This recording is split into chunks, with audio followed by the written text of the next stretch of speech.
Il est 8h31. Bretagne 5, l'invité de la matinale. Et ce matin, notre invité, Thierry Andrieux, maire de Hénon, dans les Côtes-d'Armor, ça c'est pour nos auditeurs lointains, président de l'Emballe Terre et Mer et président également du musée Mathurin-Méheut. On en parlera du musée Mathurin-Méheut tout à l'heure. On parlera un petit peu de culture, ça fait du bien dans cette actualité parfois contraignante et contrainte. Bonjour Thierry Andrieux. Bonjour à vous tous. Alors Thierry Andrieux, on va parler justement de cette actualité qui parfois nous paraît très loin, cette guerre en Ukraine, ces problèmes qui en découlent, et on va parler d'énergie pour commencer, parce que c'est quand même la question de ce début, j'allais dire de cette rentrée, en tout cas, j'allais dire de ce début de mois de septembre. Nous, on est déjà à la fin du mois de septembre, mais c'est la préoccupation aujourd'hui des Français, des Bretons, et aussi sur l'agglomération l'Emballe Terre et Mer. Comment fait une collectivité comme l'Emballe Terre et Mer pour essayer, permettez-moi le terme, de limiter les dégâts? Oui, on va dire qu'on s'adapte au jour actuel. C'est vrai que le contexte géopolitique avec le conflit Russie en Ukraine, effectivement, nous impacte tous. Comme vous l'avez dit, effectivement, les citoyens, le monde économique, mais aussi l'ensemble de nos collectivités. On va dire qu'il y a le bouclier tarifaire pour les particuliers et certaines petites collectivités, mais des collectivités assez importantes. Les gros consommateurs d'énergie, au jour actuel, n'ont pas de bouclier. Donc ça veut dire que les prix, selon la contractualisation avec les fournisseurs, on va avoir des prix effectivement qui flambent. On peut dire effectivement dans ce contexte climatique que les prix flambent également, que c'est difficile effectivement de canaliser, de maîtriser effectivement nos consommations énergétiques selon le contrat. Donc on essaie de limiter au maximum en réduisant les températures de consigne. C'est la consigne que j'ai donnée également à l'ensemble des services pour abaisser les températures de consigne pour la période hivernale. On sait aussi qu'il faudra aussi faire des efforts, de trouver des artifices, changer la technologie pour certains consommateurs électriques. Je pense au remplacement des luminaires par des LED, etc. C'est ce qu'on a fait globalement, qu'on avait anticipé. On n'a pas attendu effectivement cette crise pour pouvoir réduire cette consommation.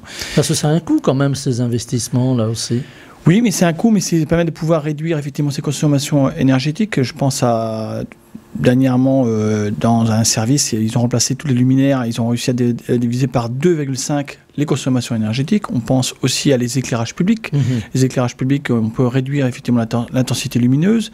On sait qu'on va se concerter au niveau de l'ensemble des maires très prochainement pour pouvoir harmoniser nos pratiques d'éclairage et réduire l'éclairage public en soirée, éteindre l'éclairage public la nuit, voilà, et inciter effectivement aussi les enseignes lumineuses des propriétaires privés, je pense au monde économique, de pouvoir réduire cette consommation, mais ils vont le faire naturellement, ils vont commencer à le faire, parce qu'ils subissent également ces augmentations de factures énergétiques.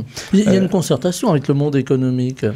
Oui, on est amené à se voir régulièrement. Déjà, on se voit régulièrement, que ce soit en réunion bilatérale ou dans d'autres contextes. Je pense à d'autres acteurs agroalimentaires que j'ai vus au SPACE dernièrement à Rennes, qui sont aussi confrontés. Je pense à les grosses coopératives, le Coessan, la Coper, Reden, Grain Paysanne, etc., qui se trouvent dans la même problématique. Au jour actuel, les prix flambent. Comme je dis, quand les prix flambent, c'est 200, 400, 500, 700%. Parfois selon le contrat engagé auparavant. Donc là, il faut qu'on arrive à trouver des solutions. On sait qu'il y a certaines pratiques qui vont évoluer, certaines activités qui vont peut-être s'arrêter en période hivernale, cet hiver. On sait malheureusement qu'il va y avoir peut-être des services qui vont être services privés ou publics, qui vont peut-être être limités ou réduire dans le temps en fonction aussi de la contractualisation. Est-ce qu'on va pouvoir supporter budgétairement? Rappelez quand même que nos budgets doivent être équilibrés, différemment par rapport à l'État. On voit ce qui a été énoncé hier, où on a un budget de l'État qui est déséquilibré. Ils empruntent pour pouvoir arriver à faire fonctionner l'ensemble des services. Nous, on est obligé d'équilibrer nos budgets. Donc, vous ne pouvez pas emprunter sur les marchés, par exemple, comme le fait l'État. Voilà, donc nous, on ne peut pas le faire. Donc, du coup, il faut qu'on arrive à équilibrer notre budget. Donc, forcément, si nos consommations énergétiques augmentent de façon très conséquente, il va falloir trouver des économies à d'autres endroits. Donc, est-ce que c'est en réduisant les services, en limitant effectivement les créneaux horaires, je pense aux piscines qui sont très énergivores. Donc il y a des... On peut fermer des piscines finalement ou limiter dans le temps l'utilisation de la piscine? Oui, alors limité dans le temps, dans la journée, il faut qu'on regarde effectivement quelles sont la conséquence et quelles sont les économies qu'on pourrait faire par rapport à ça. Mais on sait bien que si on ferme, si on abaisse la température de la piscine pendant un certain temps, et pour pouvoir la réchauffer après derrière, il y a un peu d'inertie également, donc il faut qu'on arrive à évaluer au mieux l'impact sur les gestes qu'on va pouvoir réaliser pour pouvoir être beaucoup plus sobre. Globalement, c'est la sobriété qu'il va falloir appliquer sur l'ensemble de nos services. On a parlé effectivement des éclairages, etc. Mais globalement, il va falloir qu'on... Bon, si on prend la température de consigne, sur la baisse de 1 degré par exemple, on sait que ça va amener à 6-7% de réduction énergétique. Donc tout ça, c'est à voir. On pense à l'eau, mais on pense à l'air, on pense à tout le fonctionnement globalement. Donc tout ça, c'est à voir de façon globale. Il y a aussi, Thierry Andrieux, les bâtiments publics. Les bâtiments, on peut imaginer différents bâtiments publics qui ont été construits il y a fort longtemps, à un moment où on pourrait les qualifier d'ailleurs de passoires énergétiques aujourd'hui. Est-ce que là aussi vous avez prévu des investissements pour les moderniser ou pour tout simplement les refaire, les abattre, les refaire? Est-ce qu'il y a quelques bâtiments comme ça qui sont concernés? Alors, dans l'ensemble de nos collectivités, je parle pour Lamballe-Terre-et-Mer, oui, 38 communes, 38 et plus Lamballe-Terre-et-Mer, ça fait 39 collectivités. Tous les élus ont bien compris effectivement qu'il fallait réduire entre guillemets nos consommation énergétique, de pouvoir aussi supprimer ou diminuer ces passoires énergétiques, comme vous l'avez dit. Il y a des travaux d'isolation qui ont été faits depuis un certain temps dans certaines collectivités. Et parfois, quand le bâtiment est trop vieux, parfois il faudra effectivement raser le bâtiment pour pouvoir reconstruire, tout en tenant compte aussi de la sobriété foncière. Rappelez que la loi climat et résilience qui s'applique dès août 2021 va nous imposer de réduire notre consommation foncière de 50%. Donc on ne va pas pouvoir forcément étendre et continuer à consommer du foncier comme on le faisait auparavant. Donc il faut pouvoir préserver l'activité agricole et les espaces naturels. Il va falloir penser différemment, aménager nos territoires différemment pour densifier, arriver à renouveler effectivement de l'habitat sur nos centres-bourgs, centres-villes, mais tout ça en réhabilitant nos bâtiments existants qui sont vieillissants, énergivores, etc. Donc il y a des travaux qui sont faits et l'État est là pour nous accompagner dans le cadre des dotations. La politique de la région Bretagne va dans ce sens-là aussi et la politique du département dans ce sens-là. Globalement, on est tous en train de faire effectivement des efforts pour isoler nos bâtiments et accompagner également nos habitants du territoire pour pouvoir rénover leurs bâtiments aussi, dans le cas du... Voilà, parce qu'il y a aussi effectivement tout le parc privé, il y a aussi beaucoup de maisons individuelles qui ne sont pas forcément bien isolées. Alors, il y a aussi au niveau des habitants de Lamballe-Terre-et-Mer l'interrogation, est-ce que les impôts vont augmenter? Parce que c'est aussi la question du moment, c'est comment avoir des recettes sans trop augmenter les impôts, mais en ayant quand même ces recettes. Alors, est-ce que vous avez une recette miracle, si vous me permettez? Alors, on n'a pas de recette miracle, globalement, pour maintenir, entre guillemets, nos recettes. Une chose est sûre, c'est que le président de Lamballe-Terre-et-Mer que je suis et le maire de Hénon, nous n'allons pas augmenter notre taux d'imposition. J'ai pas dit que l'imposition allait augmenter, nous n'augmentons pas notre taux.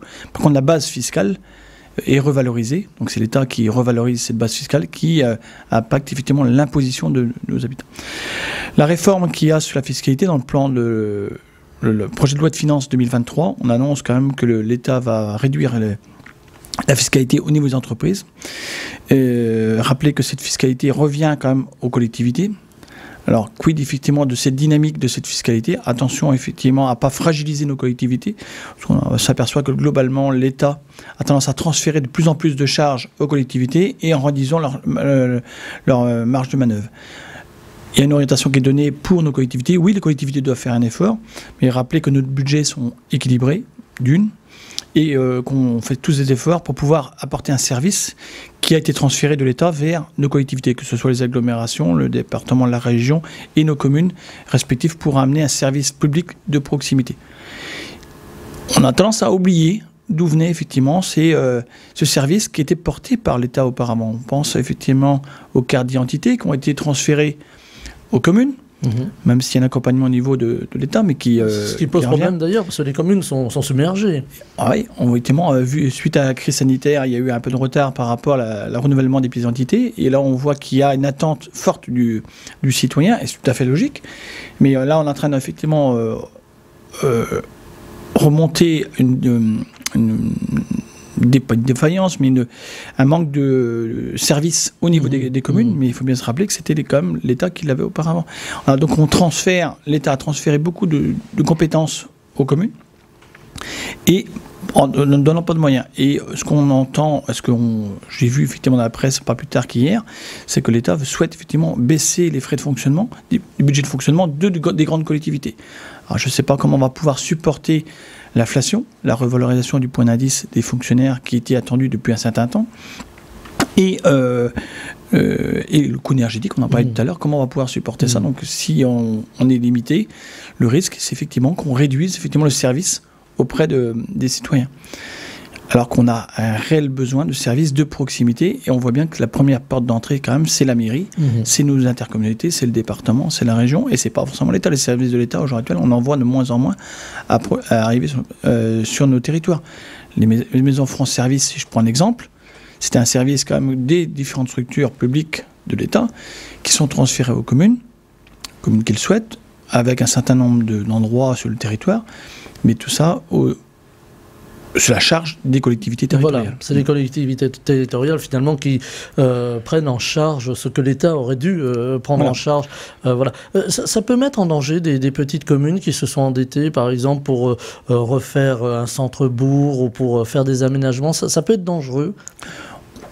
Globalement, les maires sont responsables, ils gèrent leur budget, ils arrivent à l'équilibrer, donc ils arrivent à se projeter, et je ne pense pas qu'il y ait de risque sur le budget de nos collectivités territoriales. Pourquoi ? Parce que c'est des élus responsables, ils connaissent effectivement leur budget, ils savent anticiper, ils savent effectivement les investissements qu'ils vont pouvoir réaliser, et ils se projettent aussi sur plusieurs années jusqu'à la fin de leur mandat généralement. Donc il n'y a pas... Je ne pense pas qu'il y ait de risque. Ça peut peut-être ralentir des projets, par contre. Ça peut par exemple freiner l'investissement, freiner effectivement l'économie. On sait bien que si jamais notre budget de fonctionnement est contraint, on va moins investir. Et rappeler quand même que l'ensemble des collectivités françaises, c'est 70% de l'investissement public au niveau national. 30% reste de l'État et 70% c'est de l'ensemble des collectivités, que ce soit les communes, les intercommunalités, le département et la région. Donc on a tout intérêt à avoir de la possibilité pour pouvoir investir, pour pouvoir pas freiner non plus l'économie. On sait que l'année 2022, la fin de l'année 2022 va être complexe, l'année 2023 va être très difficile, et annoncée déjà. Hein. Donc comment arriver à soutenir l'économie, pas ralentir? On commence à parler de récession peut-être pour 2023. Il en est question, effectivement. Il en est question. Donc le terme a été lancé dans la presse. Je pense qu'il faut faire attention effectivement aux mots qu'on utilise. Mais on a tout intérêt à avoir de la possibilité de ne pas freiner l'économie. On a vécu comme une crise économique en 2008. Rappelez qu'on a eu une crise sanitaire en 2020 qui a impacté notre monde économique, même si l'État a bien accompagné le monde économique. Mais là, il faut qu'on puisse relancer l'économie pour pouvoir investir et pouvoir maintenir de l'emploi sur notre territoire. Même si on a un territoire qui est dynamique sur le territoire de l'Ambelle-Térémer, on a un taux de chômage qui est inférieur à 5%, qui nous pose d'autres problématiques. On a parlé tout à l'heure des consommations énergétiques, mais de l'habitat. Comment arriver à loger des habitants sur notre territoire. Encore plus sur le littoral où le prix du foncier, le prix peut être inaccessible pour les primo-accédants. En tout cas, l'Ambelle-Térémer est là pour pouvoir accompagner à travers une aide à l'accession pour les primo-accédants. Et on sait qu'on doit aussi, à travers notre plan local d'habitat, de pouvoir accompagner la rénovation énergétique. Je reviens à la rénovation énergétique pour les habitants du territoire. Souvent les plus fragiles d'ailleurs qui n'ont pas les moyens de pouvoir faire de l'isolation. Ça coûte beaucoup, il n'y a plus d'isolation à 1 euro, hein, c'est fini. Donc voilà. Mais comment aider l'Ambelle-Térémer ne peut pas aider tout le monde. Donc là aussi, ce sont des choix. Alors, on essaie d'accompagner. J'entends des choix politiques. Il y a forcément un choix politique en montant au niveau des décisions, des arbitrages dans nos différents budgets. Notre volonté, c'est de pouvoir accompagner le maximum de personnes dans cette transition qui est nécessaire. On sait que nos collectifs doivent faire un effort, le monde économique doit faire un effort, parce que les façons ils subissent leur budget. On parle des collectivités, mais le budget du monde économique des entreprises est le même. Et effectivement, nos citoyens. Comment on peut les accompagner au mieux avec les moyens que nous avons. Et on peut effectivement les accompagner déjà par l'accompagnement au niveau des orientations, donc à travers l'ALEC, l'Agence locale de l'énergie et du climat, qui est du pays de Saint-Brieuc, deux agglomérations de Saint-Brieuc et de Lamballe-Terre-et-Mer. On peut conseiller effectivement les propriétaires à réduire effectivement leur consommation énergétique et les conseiller de façon neutre pour pouvoir faire des travaux d'isolation, d'amélioration énergétique. Alors le monde économique, Thierry Andrieux, c'est important. Alors il y a de grosses industries sur le pays de Lamballe, allais-je dire.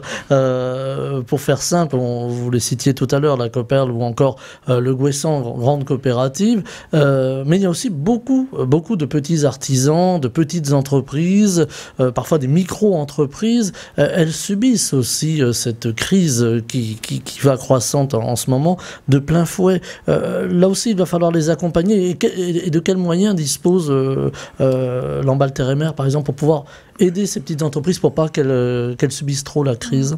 Alors, déjà, on accompagne à travers la compétence économique. On a un point important, c'est qu'on aménage effectivement notre territoire pour pouvoir accueillir ces entreprises. Je pense aux zones d'activité économique. On est dans une zone d'activité économique, j'aurais dû à l'Espérance à Quessoy.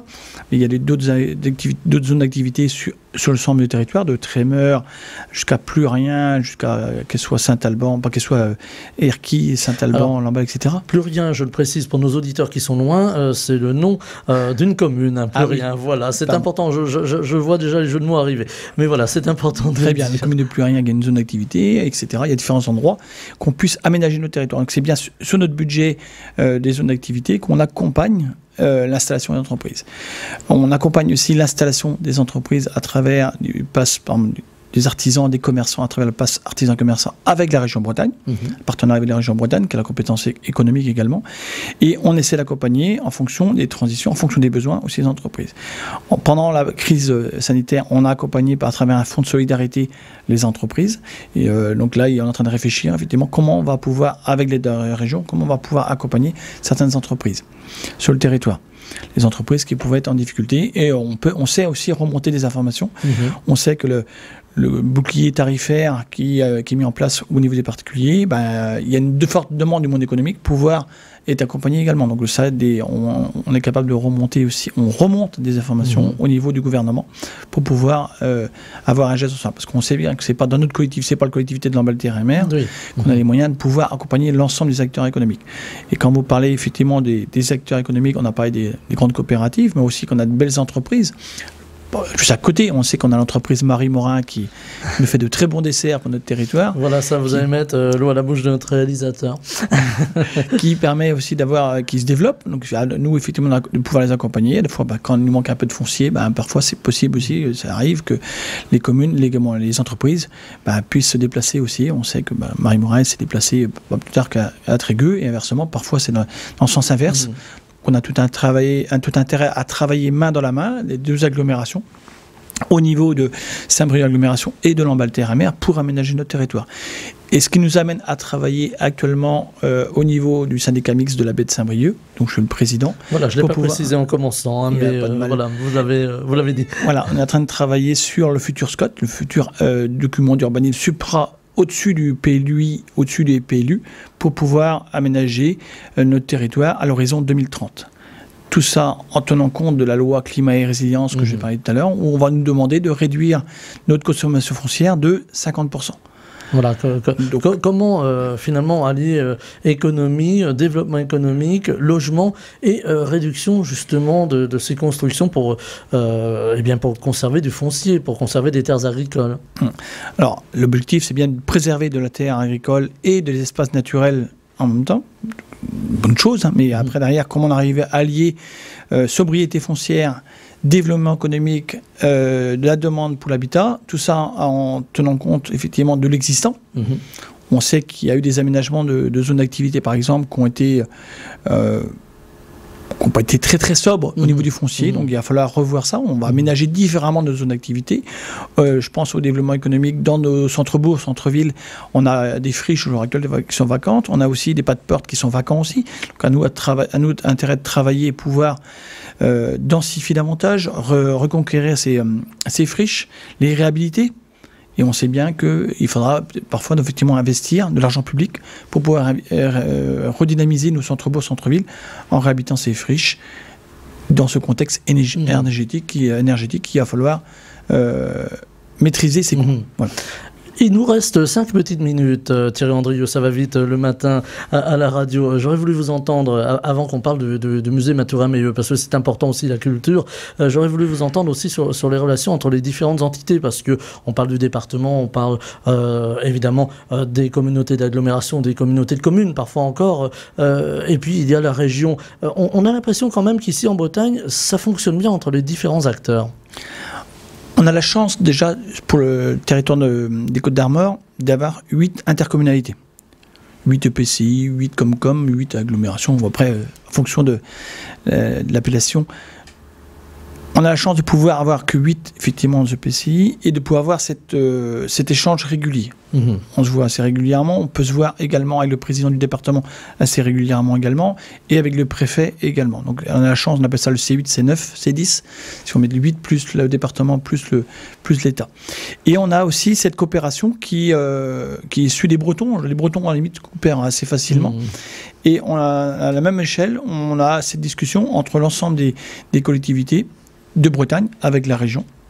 On se voit régulièrement et à travers les différentes structures annexes, parce qu'il y a plein de structures annexes, je pense tout à l'heure on parlait du comité syndical de la baie de Saint-Brieuc, de pouvoir aménager le territoire et avoir cette concertation entre nos collectivités. Donc oui, on échange, on n'est pas forcément toujours d'accord, on essaie de trouver un consensus. C'est le débat finalement. C'est le débat, voilà. Et quelles que soient les sensibilités, on se met toujours autour de la table pour pouvoir échanger, arriver à trouver un point de convergence, une orientation avec ce consensus qui est nécessaire, quelles que soient nos orientations politiques. Voilà, justement, les sensibilités, elles sont diverses, hein, c'est la démocratie, et on a l'impression ici, en Bretagne, alors là encore, hein, je ne vais pas dresser un tableau idyllique, hein, si je voulais être un peu trivial, je dirais parfois ça frite, mais il y a toujours ce dialogue qui va dans le sens du collectif. Effectivement, il y a toujours ce dialogue, toujours ce respect. Voilà, on s'écoute, déjà c'est important, parce qu'on a tendance à s'écouter, il faut bien s'écouter et après pouvoir échanger et co-construire.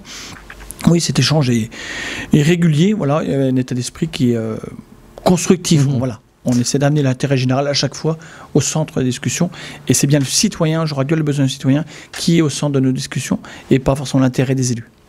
Et ça, c'est important par les temps qui courent. Allez, il nous reste 3 petites minutes. Thierry Andrieux, je voulais vous entendre sur le musée Mathurin-Meilleux. Vous en êtes le président. Mathurin-Meilleux, c'est un nom déjà en Bretagne et peut-être plus à Lamballe encore. Alors, Mathurin-Meilleux, effectivement, est né à Lamballe et avait son petit musée au centre de la ville de Lamballe, qui était porté il y a quelques années par une association, par les Amis Mathurin-Meilleux. Il faut bien rappeler effectivement l'origine. Il y avait besoin de se structurer, donc les élus précédents avaient mis en place un groupement d'intérêt public avec 3 acteurs importants, 3 acteurs financiers, sans oublier les Amis Mathurin-Meilleux, la ville de Lamballe-Armor, forcément. Lamballe Communauté à l'époque, avec Loïc Corret, et le département des Côtes-d'Armor, pour pouvoir mettre en place ce GIP, pour pouvoir développer ce musée. Et en 2014, il a été validé le projet d'extension de ce musée, qui était à l'étroit, qui n'était pas accessible déjà aux personnes à mobilité réduite. Il était dans la maison du bourreau à Lamballe. Voilà. Il était à la maison du bourreau. Donc voilà. Alors le nom était un peu cruel. Voilà. Donc désormais, le musée a été ouvert le 18 juin 2022. Il est arrivé au Haras national, pour pouvoir avoir ce rayonnement d'intérêt régional, pour on l'a déplacé d'une ancienne écurie à chevaux. Donc une rénovation assez importante. On peut retrouver de nombreuses œuvres, sachant qu'on a en stock plus de 6000 œuvres à présenter, donc on en présente de mémoire même pas un dixième dans le musée, donc on a la possibilité de pouvoir le retrouver. Et on a mutualisé cette entrée, cet accueil dans le Haras national avec le bureau d'information touristique et les syndicats mixtes du Haras. Donc vous avez la possibilité, rentrant dans le Haras de Lamballe, vous allez pouvoir vous découvrez le territoire à travers le bureau d'information touristique. Jamais que vous souhaitez effectivement faire une visite du site du Haras, vous allez pouvoir découvrir avec le syndicat.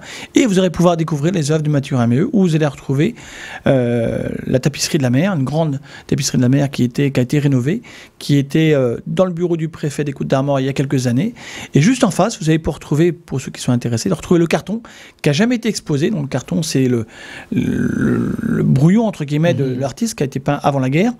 Vous allez retrouver juste avant la tapisserie de la mer. Donc, je vous invite à découvrir ce musée qui a déjà une forte affluence. On est à plus de 15 000 visiteurs depuis le mois de juin. Donc, on est dans les objectifs qui sont promis, en tout cas qui sont prévus pour pouvoir présenter les œuvres de Mathurin Méheut à l'ensemble des Bretons. Et pour l'instant, c'est une très belle réussite. Voilà, n'hésitez pas à venir découvrir ce beau musée. La culture est importante et notre volonté politique, c'est de pouvoir rendre ces œuvres, la culture, à tous les citoyens et à amener la culture au plus près de nos citoyens. C'est important en ces temps difficiles et troublés. Thierry Andrieux, j'ajouterais à titre personnel, allez visiter ce musée Mathurin Méheut, et puis profitez-en pour visiter le Haras, ça vaut le coup d'œil également. Voilà, on va devoir s'arrêter là. Thierry Andrieux, il est déjà 8h57. Je rappelle, Thierry Andrieux, que vous êtes maire de Hénon, dans les Côtes-d'Armor, président de l'Ambalter et président, on l'aura compris également, du musée Mathurin Méheut. Vous étiez en direct avec nous ce matin. Je vous remercie d'être venu jusqu'au micro de Bretagne 5. Bonne journée à tous. Bretagne 5 matin, Stéphane Hamon.